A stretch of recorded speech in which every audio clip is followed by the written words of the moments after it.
The beautiful thing is that your twin flame is actually waiting for you.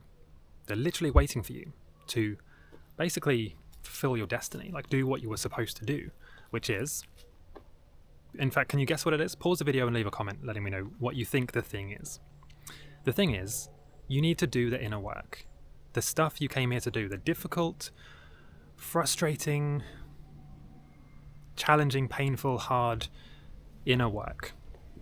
The stuff that most people in their lifetimes brush under the carpet and never look at.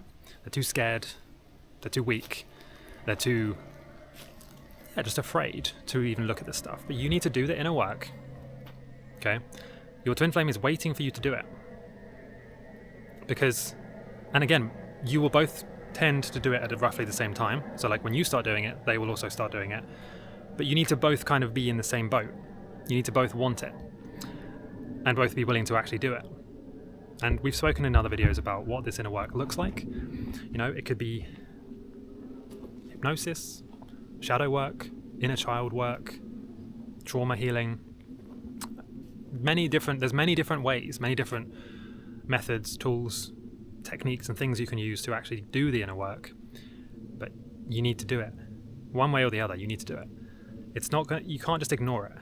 If you ignore it, what's going to happen? Well, you won't meet your twin flame, you won't reunite. If you do, it won't last. Things will get messy, things will, break up. And you will ultimately keep seeing signs, keep having painful lessons and experiences and reminders until you actually just do the work and do the stuff. I believe that we were sent here for a reason, and part of that reason is to heal from these things, to actually learn, grow and heal through these experiences, through these lessons and through the challenges. And trust me, I know it sucks, right? Whether it's whatever challenge it is, financial, love related in the case of twin flame, connections, abundance, wealth, whatever the case may be, it sucks. Okay, the challenges and lessons are difficult. They hurt, they're painful, and sometimes it feels like they're just never going to fix themselves and that it's hopeless. But there's always a way through. There is always a path or a way to get through the challenge and make it work. Inner work is, well, as the name suggests, it's more of an inner journey. It's not like this physical thing you can point to and say, let's fix that. It's more of uncovering things, like peeling back layers of an onion, uncovering things about yourself that are hidden deep down in your subconscious mind.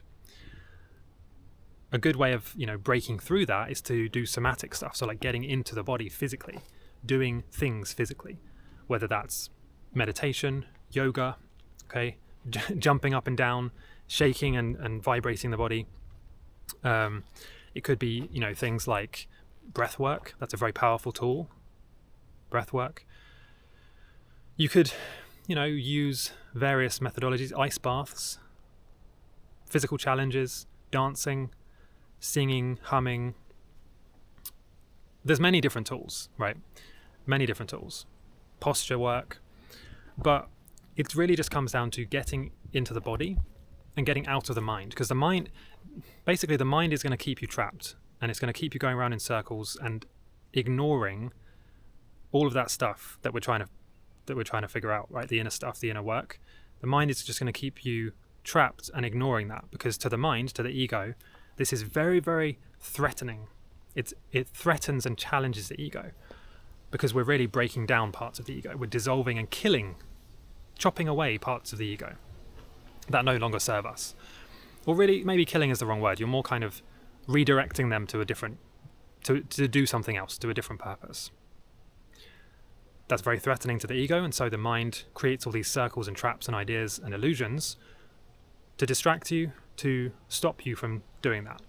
But what happens with the somatic stuff, when you get physically into the body, when you do breath work, when you jump up and down, when you dance, okay, the mind has no choice but to step out of the way.